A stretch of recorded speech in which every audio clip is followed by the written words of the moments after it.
നെന്മാറ ഇരട്ടക്കൊലപാതക കേസിൽ പ്രതിയെ സ്ഥലത്തെത്തിച്ചുള്ള തെളിവെടുപ്പ് പൂർത്തിയായി. ബുധനാഴ്ച പ്രതി ചെന്താമരയെ കൊലപാതകത്തിന് ഉപയോഗിച്ച കത്തി വാങ്ങിയ എലവഞ്ചേരിയിലെ അഗ്രോ എക്യൂപ്പ് എന്ന സ്ഥാപനത്തിലെത്തിച്ച് തെളിവെടുത്തു.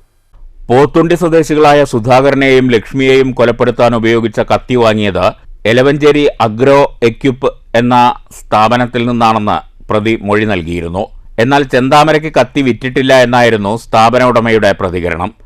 കത്തി വാങ്ങിയതിന് തെളിവുകളുണ്ടെന്ന് ആലത്തൂർ ഡിവൈഎസ്പി എൻ മുരളീധരൻ പ്രതികരിച്ചു. ചെന്താമര കാട് വെട്ടാനായി എലവഞ്ചേരിയിലെ മറ്റൊരു കടയിൽ നിന്ന് കത്തി വാങ്ങിയിരുന്നു. ഇവിടെയും തെളിവെടുപ്പ് നടത്തി. എലവഞ്ചേരിയിലെ കടയുടമ ചെന്താമരയെ തിരിച്ചറിഞ്ഞു. മകളെ ഒരുപാട് ഇഷ്ടമാണെന്നും ചെന്താമര പോലീസിന് മൊഴി നൽകി.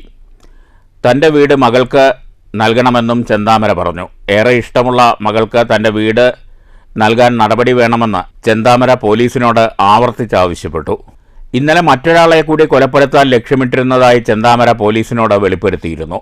അയൽവാസിയായ പുഷ്പയാണ് തൻ്റെ കുടുംബം തകരാൻ പ്രധാന കാരണമെന്നും പുഷ്പ രക്ഷപ്പെട്ടെന്നും ചെന്താമര വെളിപ്പെടുത്തുകയുണ്ടായി. ഇതിനു പിന്നാലെയാണ് തൻ്റെ മകൾക്ക് വീട് നൽകാനുള്ള ആഗ്രഹം ഇന്ന് പോലീസിനോട് ചെന്താമര വെളിപ്പെടുത്തിയത്.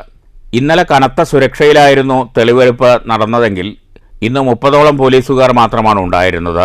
ഇന്നലെ തെളിവെടുപ്പുമായി നാട്ടുകാർ പൂർണ്ണമായും സഹകരിച്ചിരുന്നു. ബുധനാഴ്ചയും തെളിവെടുപ്പുമായി നാട്ടുകാർ സഹകരിച്ചു. കേസിൽ ഉടൻ കുറ്റപത്രം സമർപ്പിക്കുമെന്ന് അന്വേഷണ സംഘം വ്യക്തമാക്കി. വൈകിട്ട് 3 വരെയാണ് കസ്റ്റഡിയിൽ വയ്ക്കാനുള്ള സമയപരിധി ഉണ്ടായിരുന്നത്. തെളിവെടുപ്പിന് ശേഷം പ്രതിയെ കോടതിയിൽ ഹാജരാക്കി. News bureau, Palakkad.